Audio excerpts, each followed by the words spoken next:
Good evening. Good evening. Oh, wow, good evening. Good evening. The Twiggs County Board of Education meeting is now called to order. Today is Tuesday, November 12th, 2019, and the time is 6 p.m. Please stand for the Pledge of Allegiance and the moment of silence. I pledge allegiance to the flag of the United States of America and to the republic for which it stands, one nation, under God, indivisible, with liberty and justice for all. Please join me in a moment of silence.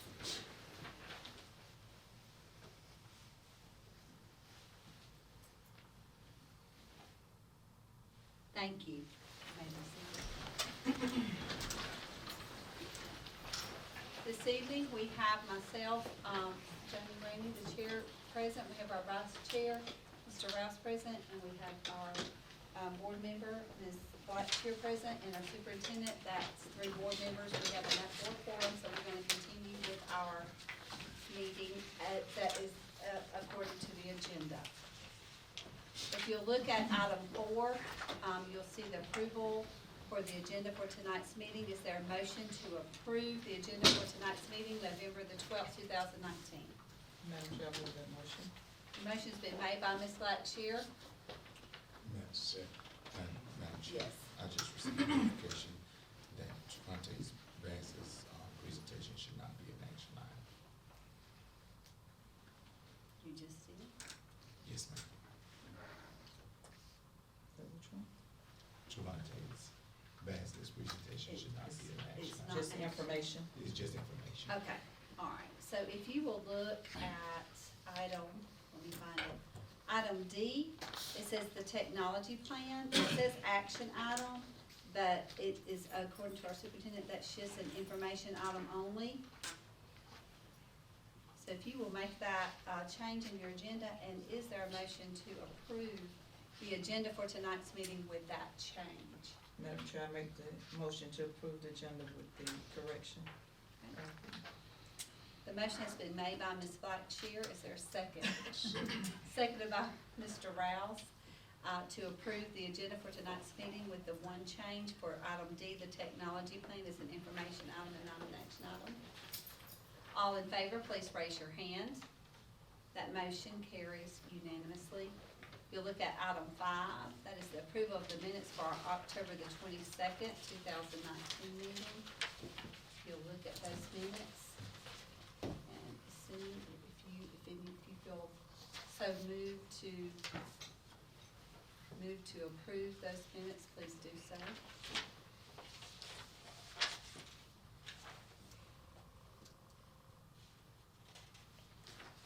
Madam Chair, I make the approval of the minutes for October 22nd, 2019. Okay, the motion has been made by Ms. Blackshear to approve the minutes for the October 22nd, 2019 meeting. Is there a second? Second. Second by Mr. Rouse. Is there any discussion? All in favor for approving the minutes for October 22nd meeting, please raise your hand. That motion carries unanimously. And item 6 on our agenda is our ethics statement. We're going to ask Ms. Blackshear to give us an ethics statement, please. Thank you. In accordance with regulations set forth by the Georgia Ethics Commission, it is the duty of every board member to avoid both conflict of interest or interest of such conflict. Does any board member have any known conflict of interest? Madam Chair, we will proceed with our agenda. Okay, thank you, Ms. Blackshear. Item 7 is for public participation, and it is my understanding that no one has signed up for public participation for this evening. So with that, we'll move on to item 8, which is our superintendent's comments and announcements. Mr. Dixon. Madam Chair, Vice Chair, Board Member, it's a great time to be in Twiggs. We'd like to say thank you for coming out to our board meeting on this afternoon. We have a lot going on. We will have a Barriers in History program at Twiggs County Middle High School on December the 6th, 8:30 a.m. to 10:30 a.m. And you have an invitation at your seat. It's in the envelope with your name on it. Also, the mayor's 2019 toy drive. You have a flyer at your desk, at your seat also. it looks like this, that will be held on Friday, December the 6th, from 12 noon to 7. Will be held at the UGA Fort Valley State University and Development Authority offices. Also, on next week, on November the 19th, the Shiloh CME Church will be sponsoring, in observance of Teacher Education Week. We'll have National Superintendent of the Year, Dr. Curtis Jones, as a speaker, and we'll be having a tea and treats for the teachers of Twiggs County Public Schools. And our teachers have been invited and have been given an opportunity in observance of American Education Week, to participate in a poster contest for our students. And they will give a pizza party, will be awarded for a class from K-5, 6, 8, and 9, 12. So I hope that our principals, they have this information. It's been sent to them several times, and hopefully we will have some entries in for Shiloh. Shiloh has a new pastor, and she's extended the olive branch. They participated in the Reach Gala with us, and we hope that you all can make it out to be there on the 19th at 5:30 at Shiloh CME Church. And you have a flyer there as well. We want to say congratulations to the Cobras on a win on last Friday night with our football.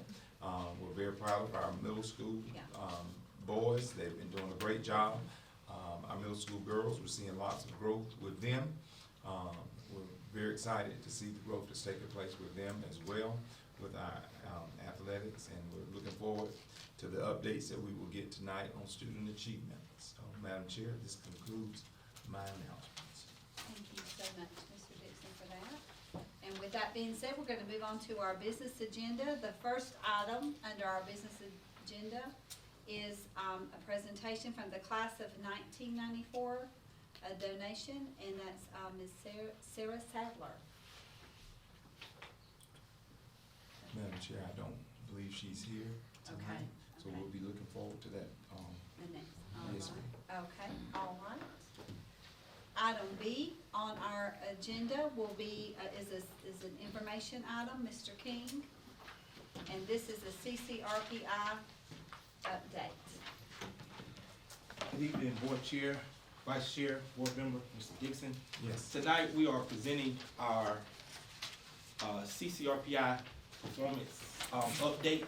This is our first stage of our update. What we do is when we get our CCRPI data, we go through each phase to see, we start with the overall look, and then we start to drill down to see where actual subgroups and students that we need to focus on. We have it broken down by schools. Let me start out by saying our state superintendent, Mr. Richard Woods, released a statement when the CCRPI scores came out. And in his statement, it said that across the state of Georgia, our elementary schools and our middle schools are decreasing their test scores. So I want you to keep that in mind as we go through this presentation from what he said in his statement. But if you take a look and you look at content mastery, that's the first column you have there. And what we've done is we've compared it to 2018, 2019. This is the first year we are comparing apples to apples. Normally times we will be comparing to previous numbers that they've been a change in the formula. This year it is for apples to apples. We're not, we're looking at the same formula for both years. So at the elementary school in content mastery, you see there we have ELA, math, science, and social studies. Just by looking over that, you will notice that in every area, all four contents, our students at JES made increase in all ELA, math, science, and social studies. So there was a 4-point gain in content mastery in just that one category. So what does the number mean, Mr. King? Is that At the very bottom? Percentage? Okay, of the- so for ELA, for example, ELA for 2018 was a 37.8. Our students in 2018, 37.8% of our students mastered the content of that particular test. And we're talking 3, 4, and 5. But see, you notice in 2019, the ELA scores increased almost by 10%. Okay. Then same thing for math, science, and social studies. So we saw an 8-point gain just in the area of content mastery. And that, to me, that is very important because, you know, we have some students that are low achievers and we're trying to get them there. We're showing progress, but content mastery is hard to hit because you got to hit proficient. And we, as you can tell, we're getting there, which is good. Move over to the next category is progress. Our progress, you're going to notice in ELA and math, you're going to notice that we increase in both subject area in progress. They don't do progress in science and social studies because remember, only our 5th graders take science and social studies. But when we look at ELA and math, we saw progress at our elementary school in both categories. And then closing the gap. Closing the gap is when we get down and start looking at those target groups. If you can recall, we've talked about several times about those achievement flags. This is that area. Our elementary school went from a 55.6% to a 100% in closing the gap. That means that our students are making the necessary gains, and at our elementary school, they are working hard to close those achievement gaps. So that, I think that is very, very, very important. As you will notice, in this, our elementary school, you don't see it on the flags here, but just off from my study, in our ELA, in our science, and in our social studies was all green flags. No matter the race, no matter the economic disadvantages, even our SPED students, ELA, science, and social study, all green flags. All green flags. But then to just zone in on our students with disability, they look at student disability, ELA, and math because we have enough students to actually to score those. Not only did they make the improvement target, they met the improvement target and then they met the 6%. So they got the green flag and the gold star. So I think that our students with disabilities are also we're making sure all students are getting it. So students with disabilities are also getting there. Our area of concern for this upcoming year as we continue to study is going to be our math area in our elementary school. We did get a green flag in math with our students with disabilities and then our students, our Caucasian students. But then for our students, our black students and our economically disadvantaged students, we got a gold star. No red stars, gold star, a gold flag. So I thought that was still very important. That means we're still making the gain. So as you see, that went from a 55.6 to a 100. Moving over to readiness. Readiness look at literacy, attendance, and then beyond the core. Those are our fine arts classes. Look at literacy. We know that's been a talk. We've been talking about literacy for years and years and years. Look at the literacy growth. We went from a 29% to a 35%. May seem small, but let me tell you, that is a huge jump for our students in 3, 5, and 8 as it relates to literacy. And then attendance, we've been talking about attendance for years. Our attendance is getting better. It's not what we want it to be, but still look at the growth, about a 5-point growth just in attendance by itself. And then, of course, beyond the core, all of our students take fine arts classes, PE, music, so we're going to continue to hold that 100 right there. So last year, we was at a 58.3 at our elementary school. It's the best. This year, 58.3. This year, we're at a 68.9. Woo!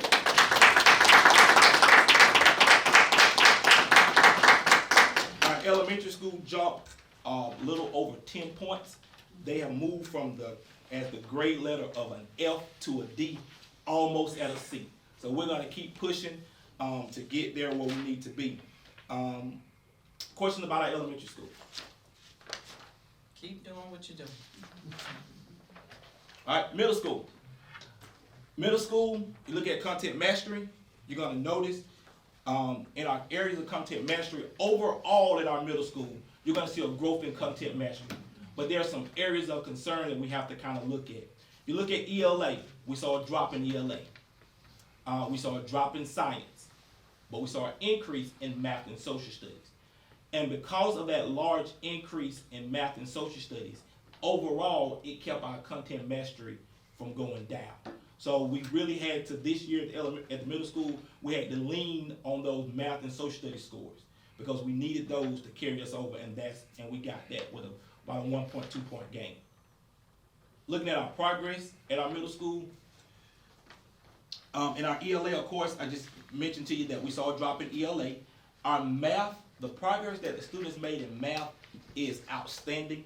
When we talk about flags, with those closing the gap, when we talk about flags at our middle school, we saw green flags in every subgroup in our math department.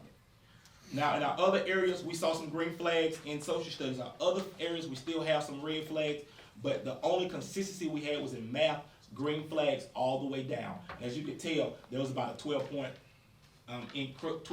increase in that progress there in math. Of course, closing the gap, we're making moves on that. We're making sure those students are hitting those targets. You can see there was a large increase, almost a 20-point increase in closing the gap for our middle school. And then with literacy, of course, as I stated earlier, ELA, we saw a drop in ELA. Particularly when we look at it, it's more of our 6th graders last year that we're having to really buckle down on, which are now 7th graders, to get that literacy up. Attendance, so an increase in attendance, which is something we've been talking about for years. And then our Beyond the Core went up from a 78%. We got more students in those fine arts classes and advanced placement classes there. So our middle school was at a 63.9, and they went up to a 70.2.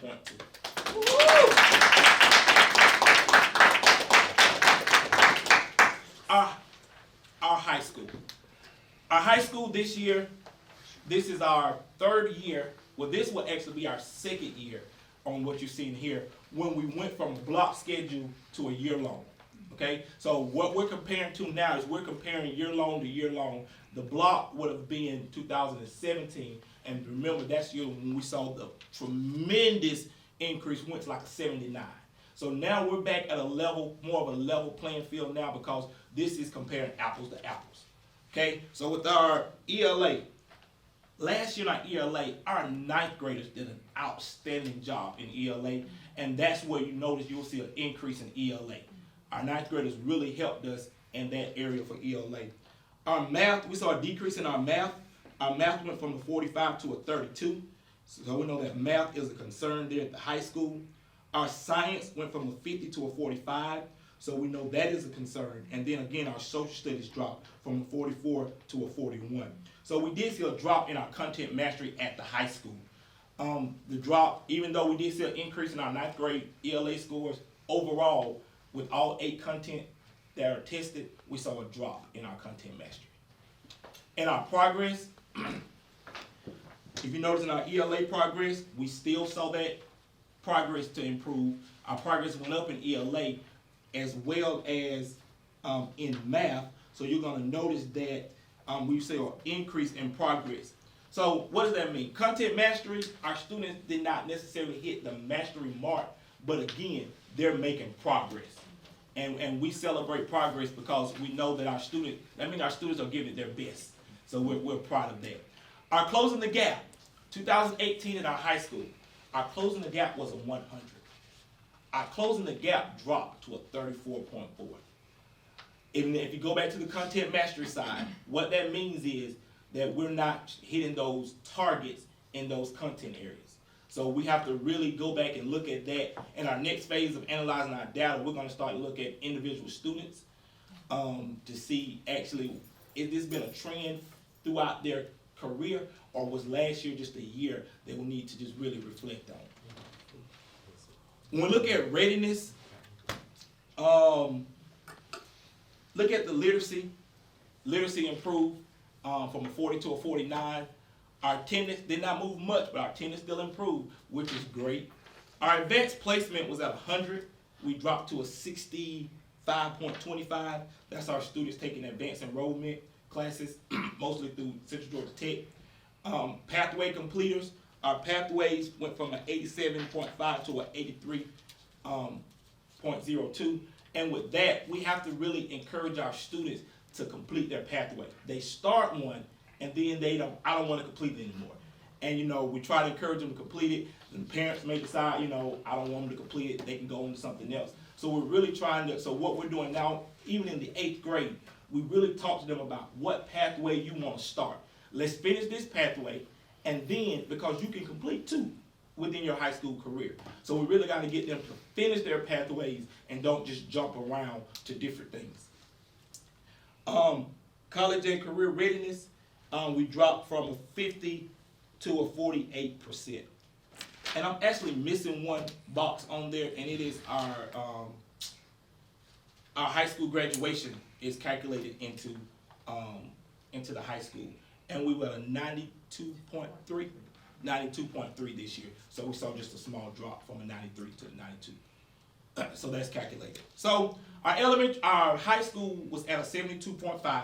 So this year our high school is our focus area because we dropped to a 65.4. Even though our students show progress, we got to get them back on track with hitting that mastery. That's where we saw the decrease at. We were not mastering the standards, even though we were making progress. Question about our middle high school. Again, as I said, this is our first initial data piece. Our next one is to go in with the school and look at target students, target areas. And the principals have already started to do this with their data teams. And then if some of the areas that was already, they knew was gonna be a concern prior to going into this year, and they've already started to address those with personnel and professional learning. Thank you, sir. One thing I do have to ask about the advanced placement, I know you said it dropped. What do you think Yes. happened? Advanced placement is several things. Our students, we gotta stay on them about their college classes. When they get in them, can't drop it. That hurts us if they drop. They decide to come out. And then two, they have to that AccuPlacer. We gotta get them really to take that AccuPlacer. The year before, the graduating class before this one that just left, they took the AccuPlacer, got in college classes. If we could get our students to sit for the AccuPlacer, they do very well on it, we could get them in the college classes. That's the piece. And what happened was the group before that, they set the bar really high, and they got their 100%. So now they was taking the AccuPlacer doing the classes. The group that we just finished with, the group that we have now, we don't have as many college courses. We have them in math and ELA. We have a couple in what we call, those are our degree programs. We have a couple in our diploma program, which is like our CNA, our welding, barbering, and our welding, barbering, CNA, cosmetology.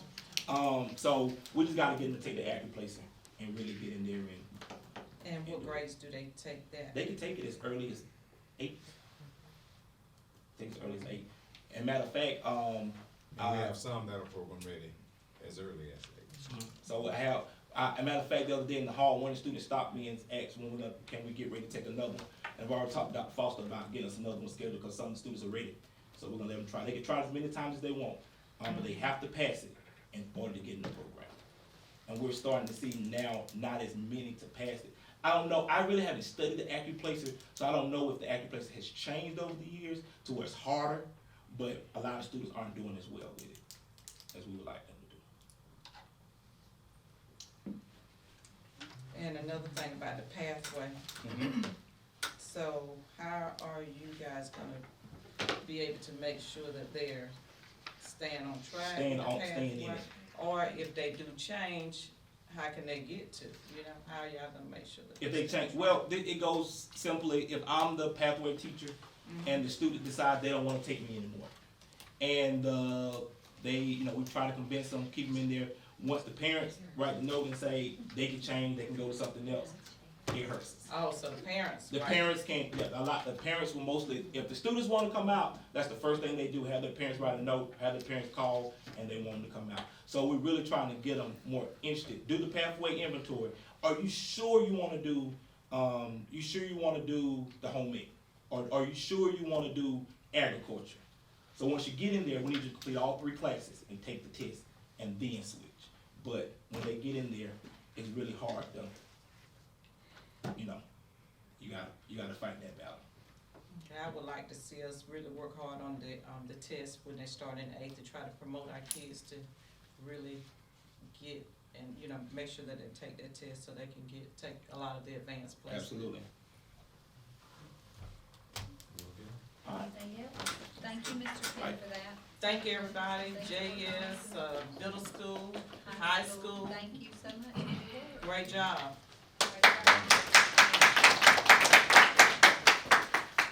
Okay, our next item is an action item, and it is the September financial reports. Mr. Austin. Good evening, Board Chair, Vice Chair, Board Members, Superintendent Dixon. Yes, sir. Last time I stood before you, talked about the end of year close, which we added $100,000 to our fund balance. And that really has helped us in our cash flow shortage. So also, in September, we had to take out a 10 in order for us to make payroll. And this report is our September end report, which at the very bottom, the $205,535 that we had for our a negative impact to our fund balance, this verifies that our cash flow was indeed short. So we had the ability to use the actual TAN to correct this issue. But one thing I can say is that we are, since that $100,000 came to our fund balance, it has helped us a lot to where we didn't have to take out so much in our TAN. And we're showing financial strength. And if this trend keeps continuing, we should see a lot less of that TAN being used for payroll purposes in this particular quarter. So I do like the trend that we're actually in. And of course, every month things fluctuate, but it's all about the end goal. And I think we are on track to continue pushing toward positivity in this area. Okay. Any questions or concerns about the revenue and expenditure as it relates to September 30th end? So our fund balance is the negative 200. For this particular month. September's Right. So we're a month behind on that. Yeah, and this is the same month that we had to use the tax anticipated note. So this is just verifying that that is something that we had to do. Is that with the TAN added in? No, ma'am. Okay. No, ma'am. This is just local fund. With TAN, we Okay. were great, well off Okay. with TAN. Okay. We didn't have to use we used about 300,000, so Okay. we have plenty to do what we need to do. Yes, ma'am.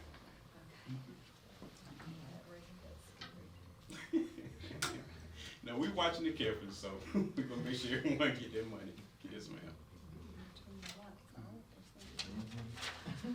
All right, Mr. Dixon, your recommendation. Madam Chair, I seek approval for the September financial report.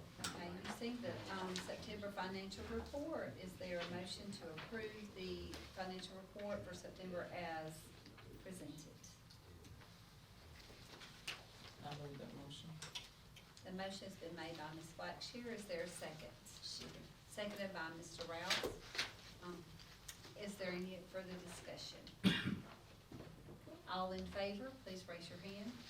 That motion carries unanimously. Thank you, Mr. Austin, Yes, ma'am. You're welcome. for that. And our next item is an information item, and this is our technology plan. Mr. Basley.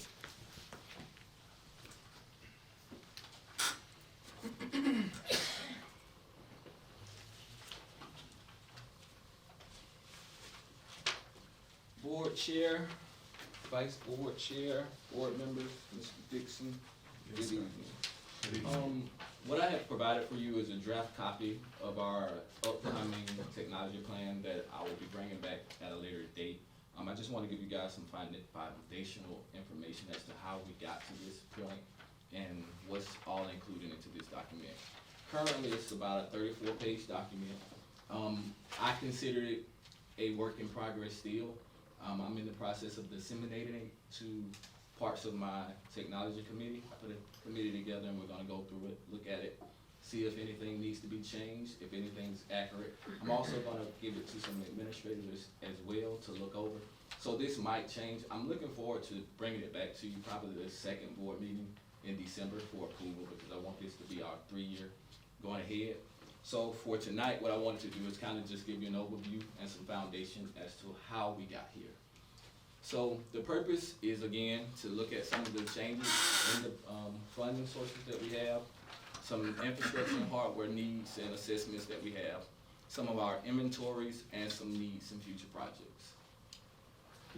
The mission of the technology department, in part, is providing a teaching and learning environment in which technology is readily available to support the academic process for all students. This is in the plan. Then this is just an excerpt. It's a little lengthy, but I think this is the most important part of it. The vision is focused on creating and supporting a connected environment using current technologies that are available to all stakeholders. So, I think, again, one of the things that we have to do when we start looking at plans and building upon plans is looking at some of the past projects that has gotten us here to this point. So one of the major things that we did for technology just in general in the district is implement 100 megabytes per second internet pipe.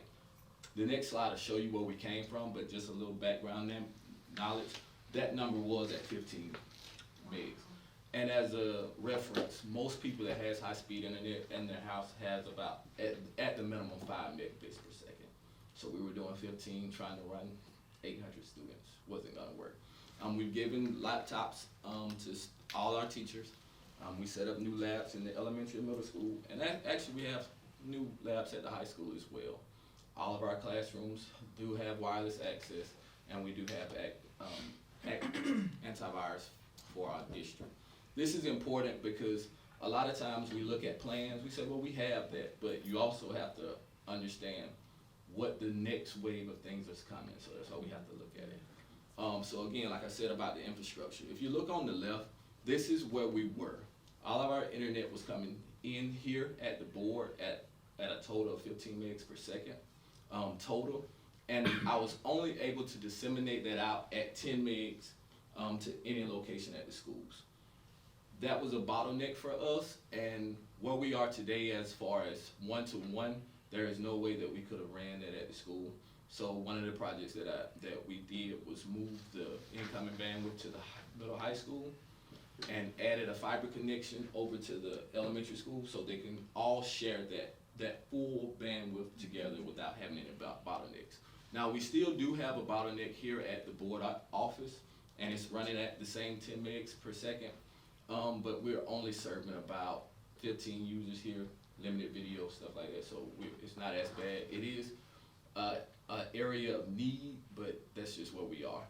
The bottom statement says, it is important to remember that all initiatives must be done in sequence to make them successful. Because if you don't get that infrastructure right, everything else, it's not gonna run well. It's gonna be like having a Ferrari on a dirt road. Look at how fast it is. That wet dirt road is not gonna let you go too fast, if that makes sense. One of the things that I wanna call attention to is the technology inventory. Each year in May, we have to submit to the state technology inventory of where we are and what we have. This also helps them with their E-rate funding and giving us additional bandwidth as well. This is a copy of last year's. I know you can't really see it, but you do have a copy of it. I think it's the last page, might be on the back, the last page.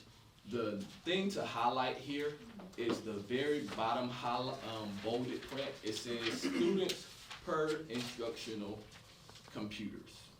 Right now we sit at 0.73. That's more than one computer per student. Wow. That sounds good, right? But if you start to look at those columns, you'll see that most of our computers, about 2/3 of them, are over 5 years old.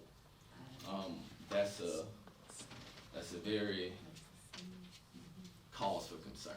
And once you read the plan, you'll understand. Like I said, I wanted to give you this foundational knowledge, so as you're reading, you understand where we are. The issues that we have with the inventory currently is the unequal distribution of the technology. For various reasons, one being we had the SID grant at the high school to start with. The other schools didn't get some of the influx of technology that they had, so they were lagging behind. So then we tried to catch them up, then that put the high school behind. So that was a continuous cycle. So we gotta figure out something with that distribution. Some normal wear and tear and surplus. We lack a 5 to 7 year refresh cycle. That's the industry standard for any computer setup. Anything you buy, even if you buy a new computer today, tomorrow it's old. And you just have to keep refreshing those things. So that's a big concern for us. We are averaging about a 15% reduction in our inventory just due to, lack of a better word, carelessness. We have students breaking computers, we have staff losing, breaking, so we're averaging that. We have some inconsistent purchasing as well. For various reasons, we have this pot of money. They want to do these types of computers, this, that, other, so that creates an issue for us in an inventory state. And then finally, we have some unfunded mandates from the State Department. Mainly, this is gonna be our online testing. It's a mandate from the state that we do online testing, but they don't give us any money to buy. Then they have all of these different requirements that the machines must be able to do. It has to have this, that, and other, so we have to fight that. And again, all of this is in the plan, so you will see it. Talk about the funding for technology. The major funding source for the last couple of years that we've been using is School Improvement Grant C. As you can see, it's gone. We're using title funds and SPLOS. The problem with that is those are shared pools of funds. Principals have some say. We have some staff stuff come out of that. We have other projects that's coming out of that and all that stuff. And then the other funding that we use is called E-rate. It's a grant write-up, but they have some restrictions on it as well now. It's called E-rate 2.0. As a matter of fact, I'm going to a workshop training on it tomorrow to look at some of the additional trainings that, changes that they've made. But it's primarily focused on wireless connectivity, so that's gonna limit a lot of the things that we can do, with those funds. This slide, again, just talks about what I just said about some of the changes that they've made with it. Again, all of this is gonna be in the plan. Some of the needs, future plans. The plan outlines some of the things that we need, but we need to start to look at some of the considerations for budget that's left over from E-rate and C. We have to start to look at a plan for a scheduled technology refresh. Because again, we're running we're gonna run up against some problems here in the near future, especially with testing. And so that's pretty much where we are. Do we have any questions? So you said your plan is a 3-year It's a plan? once you 3-year, get done? So for this year, you know what's been budgeted in our budget for 2019-2020. So how is that budget meeting the needs of this technology plan this year? Most of the budgeting things that we've done has come out of the Title I budget funds, and we've kind of outlined everything that we can do. The issue is some of those funds fluctuate, and we can't do it, or we have additional staff, or we have a reduction in staff. So those numbers sometimes fluctuate, so it's really a wait and see game from that point. But not the budget that we had, not the budget that we voted That we already for approved. fiscal year that's already been approved. I can't really speak to the Yeah. general fund budget, because, Or the fund that, or the budget, the fiscal year 2020 budget for our school system had technology funds in there, so I'm just wondering how that fits in to meet the needs that you, for that to be done. Some of the needs are in our Simplified Title Funds Uh-huh, that will be addressed through that. and most of those things that we've also done, we have aligned to the strategic plan that we already had in place as well. okay. And the larger MBPS that you have at the Midland High School, does that make it a lot, I mean, in your Oh, opinion, you said it's just a lot Believe better. me, if it wasn't, working everybody would be here. hollering. So there, it's just really, it's a lot better, It's a lot better. especially when they're streaming videos and things, education things, Testing. and the testing. Mhm. Won't need no problem with Well, testing. we're actually the first school system in this state that went 100% testing. They had a 5-year outline, we were in it in the second year, so we were fine. Anything else? Thank you for that. Thank you. All right, the next item is an action item, and Mr. King is going to present, and this is for our Title I, IV, and VI budgets. Gets me on my Roman numerals. Starting with Title I, of course, we know the purpose of Title I is to improve the entire educational program in a Title I school, which should result in improving the academic achievement for all students, particularly the lowest achieving students. With Title I, we are allowed Title I, of course, by school, by your pupil allotment. We take information from free and reduced lunch, and those things put in the computer, and it gives us the formula or the amount that each schools receive. That is a typo. That first line there is JES, which is the 162,790. The middle school is 70,810.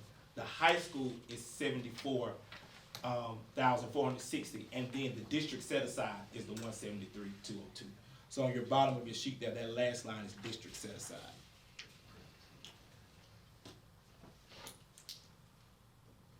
But the totals, The total's still the same, yes ma'am, the total's still the same, and we're gonna break those each down by school.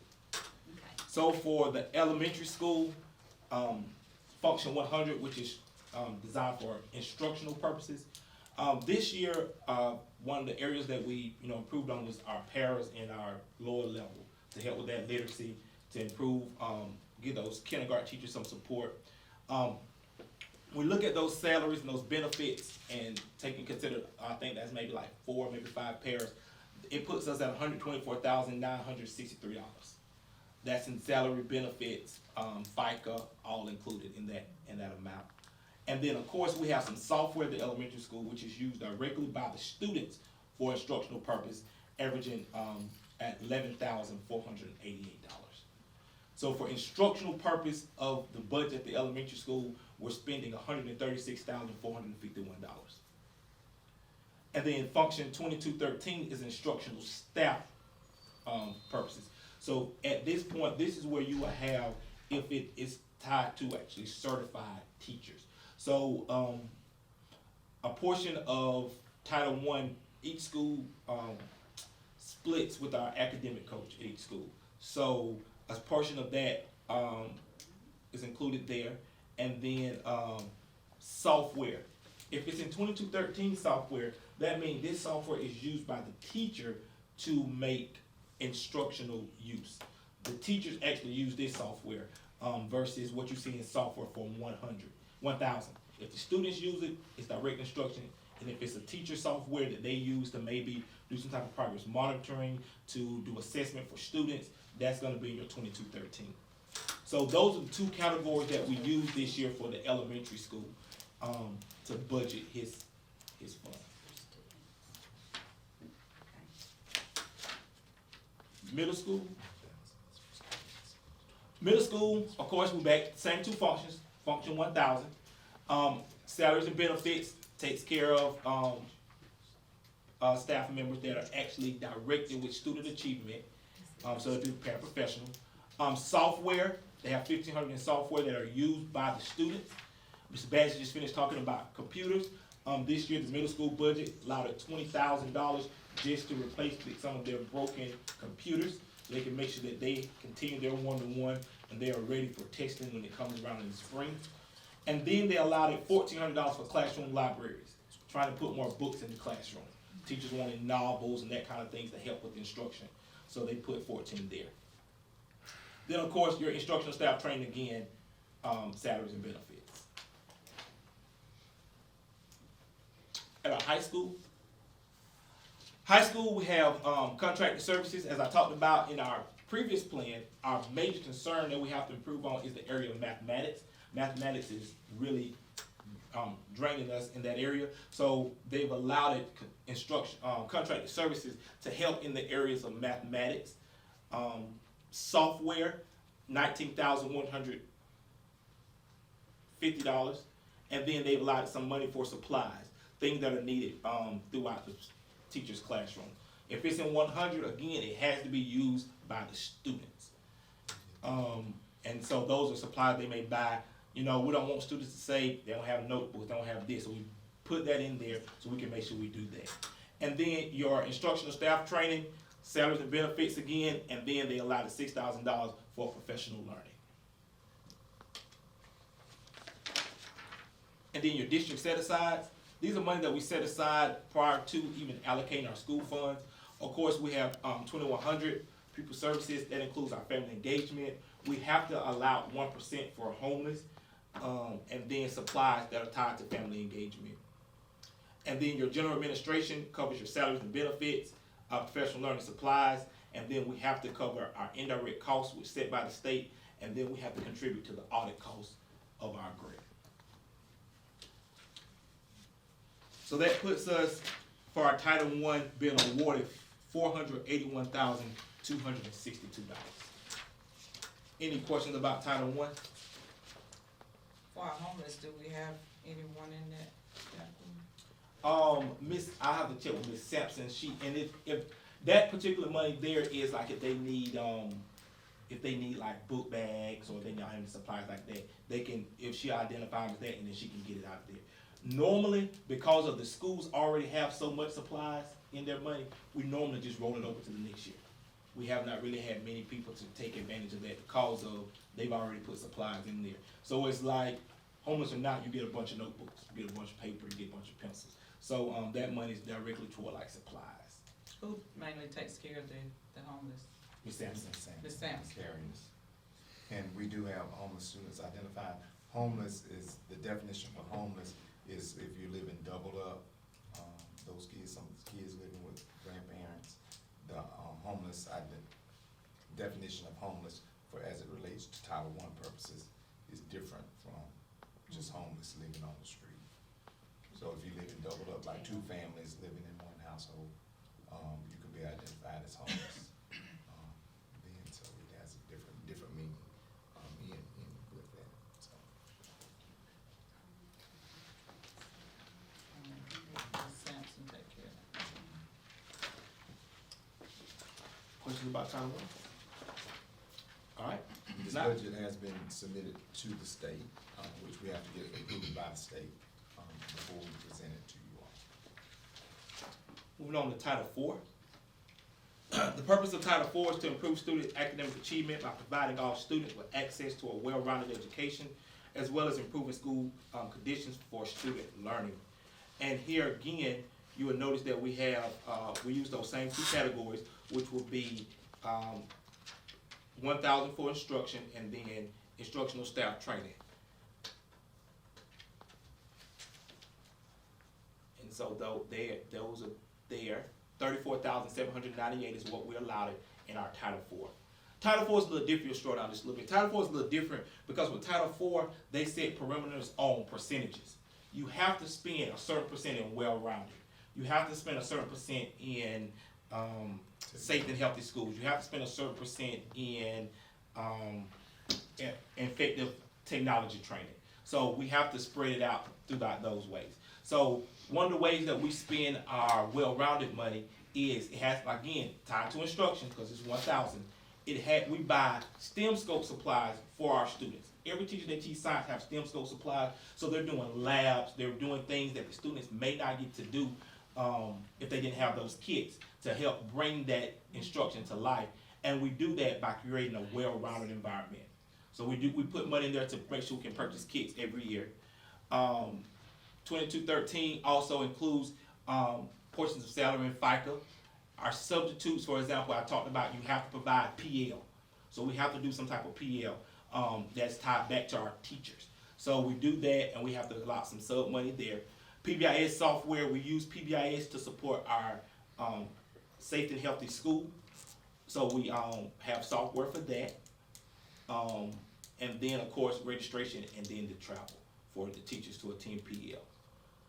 Title IV is that one grant that has a lot of stipulations, because you have to put, when you put numbers in, you have to make sure that you hit this target. You gotta hit this target. And they have a little cute little Excel sheet that you put it in. If you don't turn green, you can't go any farther. So you sit there and you're playing with it, you're trying to turn it green, and you're trying to get it green. So that's our Title IV budget that we presented to the state to cover those three areas. Questions about Title IV? And then Title VI, Title VI-B is to provide rural districts with financial assistance for initiative aiming to improve student achievement. For the last couple of years, we have allotted this money particularly to summer school. If you go down one more, Mr. Basley. This money we normally set it aside for the end of the year, as when we get ready to plan for summer school, that money is there. because it's used for rural districts that financial support, but it has to go back to improving student achievement.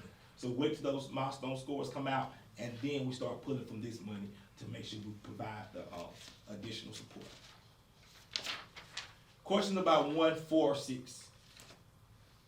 On that last page, Mhm. how did you get total of 27,798? Where is that coming from, that total? Is that another amount for something, or? Yeah, it is. Go back up, Mr. Basley. Right there. That's the one. 15,000. That bottom piece there, it should have been, it should be those same, go. It should be those same numbers there, that 572. Yeah, that's the one. So don't, you can actually, ignore that one and go right up to, right there. 15,000 for instruction for summer school. Transportation is 5,072.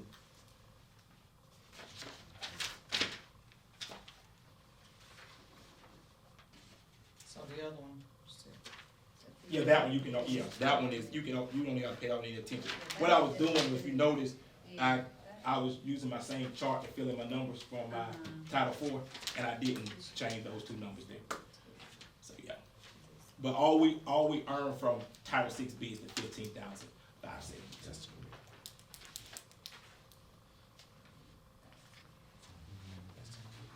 Oh, okay, so this, none of this, Yeah. Use the, because you said that's what y'all used to do, was Oh, the yeah. summer school. and all five, that. yeah. All right, I was trying to. All we earn is add up, and 15,572. The math, you're trying to make it add up, Mr. King, I could make it, yeah, just regard that whole lot. Yeah. Okay. All right, Madam Chair, is there any questions? any other questions?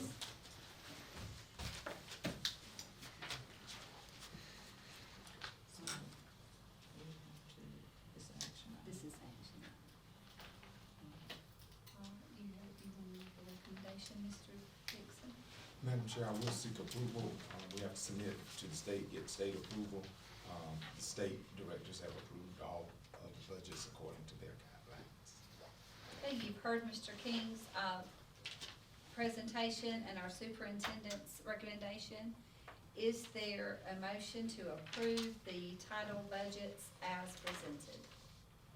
Madam Chair, I make that motion. The motion has been made by Mr. Rouse. Is there a second? Seconded by Ms. Blackshear. Any further discussion? All in favor, please raise your hand. That motion carries unanimously, and we have one last item, item F. Thank you, Mr. King. Yes, ma'am. There's one last item, item F on our business agenda, and that is the district request. Madam Chair, you have the district request before you. We have the field trip request, fundraising request, and we have,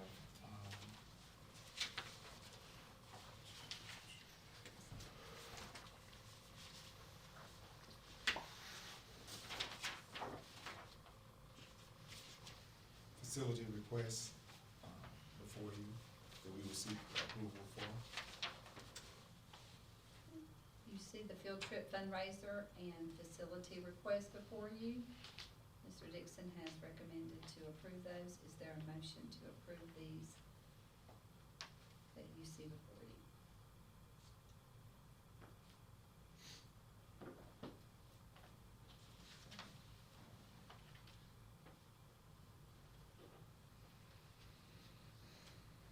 I make the motion to approve the district request.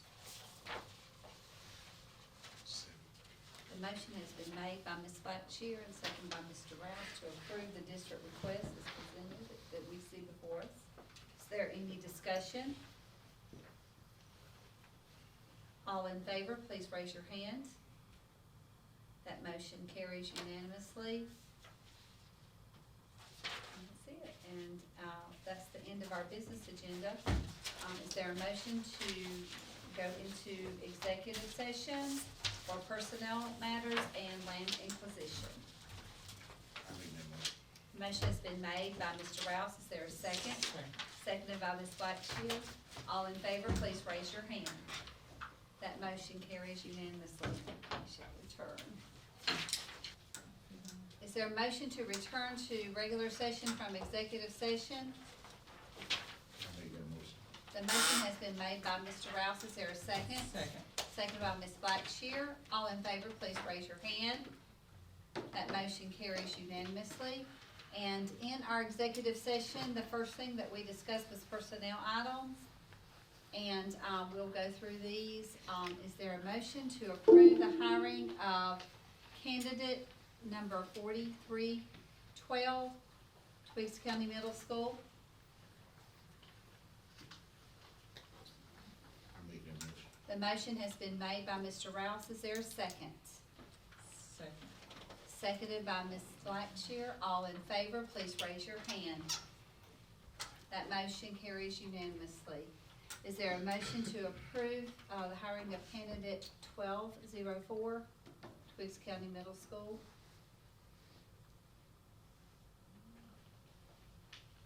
I make that motion. The motion has been made by Mr. Rouse. Is there a second?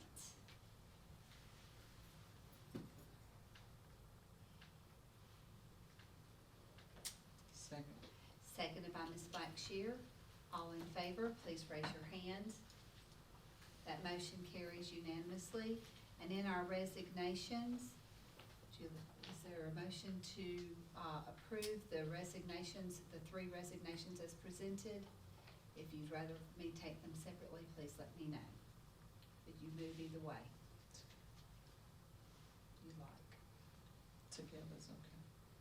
okay? Is there a motion to, is together? Is there a motion to approve the resignation of employee 1201, 1202, and 1203? I move that motion. The motion has been made by Ms. Blackshear. Is there a second? Seconded by Mr. Rouse. All in favor, please raise your hand. That motion carries unanimously. And there's one item, we've got 2 more items. The other item is the land inquisition. And in our executive session, we discussed the purchase of 2.6 acres of land for the price of $4,500 to Williams Chapel, CME. That had been voted, and then it had been rescinded. But, is there a motion to approve the sale of that property that we discussed in our executive session? And we do have the plat numbers and everything here, that we have discussed in the past. I make that motion. The motion has been made by Ms. Blackshear. Is there a second? Seconded by Mr. Rouse. All in favor, please raise your hands. That motion carries. And the last thing is we do have Mr. Dixon's, contract until 2021, and we have already voted for this. And he has already signed it, so I just wanted to let that be known. There's no motion to be made on that, no action to be taken on that. But we thank you for your service, and we Thank you. gladly offer you that contract Thank you for on the behalf offer. of the board. Are minds clear? We have that donation here. Oh, okay, okay. In the business agenda, item A, is that it? The class of 1994? It's coming. Is that correct? Yes, sir, let's get this donation, let's get this money. Okay, in our business, agenda, we had item A, that was the class of 94. They were coming to, present a donation, and this is Miss Sarah Sadler, am I correct? I'm Sarah Sadler's my daughter Andrea. Okay, She's Miss laughing Sarah at me. Sadler, that's right, and her daughter. Okay, please come and welcome. You're always welcome. Yes, official place, yes. Hello, everyone. I am Andrea Shires. I am Sarah Sadler's oldest daughter. That's right. And I come on behalf of my class of 1994, and we'd like to thank you all so much for allowing us to use your building on November the 2nd, if I got that, yeah, November the 2nd. We truly did enjoy ourselves. We had an awesome time. And with that being said, I am going to present a check. And the card says thank you so much. And I don't know who to make it out to, so I left that part blank for you all to fill in. in the amount of $150. Oh, that's wonderful. That's wonderful. Thank you so much. On behalf of the board, we gladly accept, and this will go to help the children in our county. Thank you. Is that for cheerleading? I was a former cheerleader, so if that needs to go there and they need it, please put it towards that. You're more toward cheerleading. Thank you so much. Thank And we you. gladly appreciate the class of 1994. Yes, ma'am. Okay, do we need to get a picture real quick? Do we need to? Yes, he's here. Let's do that. No, but here, You look official. Just You go look work. official. I like that. I like her in uniform. I like that. Hold it, We check. do. We missed our call when Mr. Rouse said we should be in show business. Maybe we are and y'all just don't know it. Ready? 3, 2, 1. Thank you. Thank you so much. Thank you.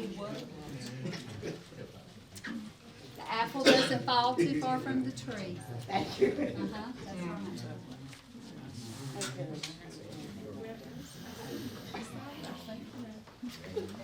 All right, and do we want to, Mr. Bryant, we just did that, or did we just close? No, well, Mr. Brian wants. Mr. Bryant, come on up. Madam Chairman, Vice Chairman, Superintendent, Brother Rice, and all of that. I thank you very much. Yes, sir. I thank you very much. But my pastor was here, and she had to go to a conference with the bishop on the phone, and she had to leave. And Miss Angela, Reverend Angela Woodson, the pastor, William Jefferson, and me. And so we are so grateful. We are so grateful for what y'all have done. What y'all have done. And you know, words are hard to find. Words are hard to find when God has blessed you. And I thank God for each and every one of you, everyone that is here. I thank God for all of us. And we thank you. We thank you very much. Now, all I like to know, when you want your check. In the mountain. I'll bring it to you in the morning. I'll have it to you in the morning. You can get it tonight if you want to. And I bring it to you. I know it's getting late, y'all been here all day now. And I bring it in the morning. Just what time you want me to meet you, be here? Well, you can just, whenever you bring it, we'll be here waiting on you. Oh, okay. I know this weather's supposed to be 20-some degrees and so. You let it warm up a little bit. All right. Thank you. Thank you so Thank much. you. All right, Thank thank you. you. Thank you for coming. And with that being said, that concludes our meeting for this evening. Is there a motion to adjourn? And Ms. Stokes in here, so somebody's got to do it, somebody's got to second it. I'll make that motion. All right. Second. All in favor, please raise your hand. All right.